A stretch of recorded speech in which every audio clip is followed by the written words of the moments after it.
Welcome back to Ananda Priya home lock. இன்னைக்கு நம்ம வீட்ல பிரேக்ஃபாஸ்ட் அண்ட் லஞ்ச் என்னன்னு பார்க்கலாம். கீரை வடை தாங்க கட்டியிருந்தேன்.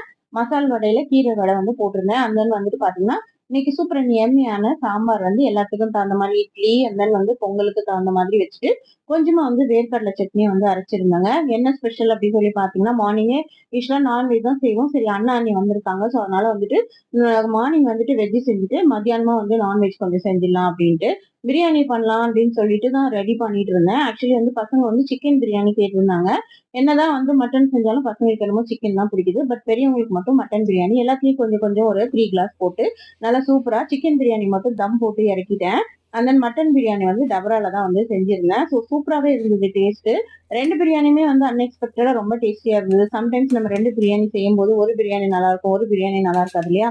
ஸோ இன்னைக்கு 2 பிரியாணியுமே நல்லா சூப்பரா இருந்தது. அதுக்கப்புறம் வந்து கொஞ்சம் செரிமானத்துக்காக ஒயிட் ரைஸும் வச்சிருந்தோம். ஏன்னா வந்து குழந்தைங்க சாப்பிட மாட்டாங்க, பட் பெரியவங்க சாப்பிடுவாங்க அப்படின்ட்டு. அதுக்கப்புறம் கொஞ்சமா ரசம் வச்சுட்டு அண்ட் தென் வந்து ஆனியன் பச்சடி தான் பண்ணியிருந்தேன். அதுல வெள்ளரிக்காய் அண்ட் தென் வந்து கொஞ்சமா வந்துட்டு குக்கிம்பர்லாம் போட்டு அதுக்கப்புறம் கொஞ்சமா வந்து மார்கெண்ட சூப் வச்சுட்டு முட்டை வந்து பாயில் பண்ணி வச்சிருந்தேன். இதுதாங்க. அதுக்கப்புறம் ஈவினிங் வந்து பாத்தீங்கன்னா நம்மளுடைய கொல்லிக்கு ஒருத்தவங்களுக்கு மேரேஜ் ஃபங்க்ஷன் இருந்தது. ஸோ நானும் பாப்பாவும் மட்டும் அட்டென்ட் பண்றதா இருந்தது. ஸோ அதனால நாங்க 2 பேரும் கிளம்பி என் மேரேஜ் ஃபங்க்ஷன் போயிட்டு அங்க வந்துட்டு நாங்க டின்னர் முடிச்சுட்டு வந்துட்டோம். ஸோ டின்னருமே வந்து ரொம்ப சூப்பரா இருந்தது. மேரேஜ் ஹாலுமே வந்துட்டு நல்லா சூப்பரா பிரம்மாண்டமா இருந்தது. ஸோ நானும் பாப்பாவும் சாப்பிட்டுட்டு அப்படியே வந்துட்டு தாம்பூல தட்டெல்லாம் வாங்கிட்டு அப்படியே கிளம்பிட்டோங்க. ஸோ இந்த சண்டே இப்படிதான் போச்சு. நெக்ஸ்ட் வீக் என்னன்றதை பார்க்கலாம். இணைந்திருங்கள். பாய். நெக்ஸ்ட் வீடியோ சந்திக்கிறேன்.